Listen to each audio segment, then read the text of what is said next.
ആശാൻ അങ്ങനെ എന്നെ കൊച്ചാക്കരുത്. ആശാൻ അറിയാത്തൊരു രഹസ്യം ഞാൻ പുറത്തു വിടട്ടെ. എന്ത് രഹസ്യം? ഇന്നലെ രാത്രി ഞാൻ എവിടെയായിരുന്നു? എന്റെ കൂടെ മൂക്കറ്റം തിന്നിട്ട് കൂർക്കം വലിച്ചു കിടന്ന് ഉറങ്ങിയില്ലേ? അങ്ങനെ തോന്നിയില്ലേ?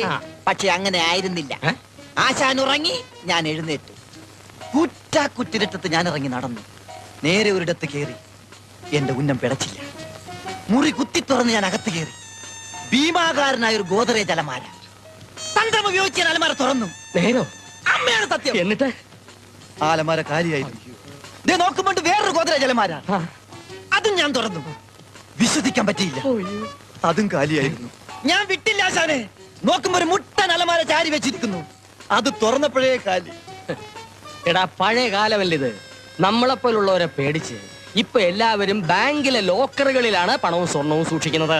അതല്ല ആശാനെ, പിന്നീടാണ് മനസ്സിലായത് അതൊരു ഗോദറേജ് അലമാരയുടെ ഷോറൂം ആയിരുന്നു. ആണോ?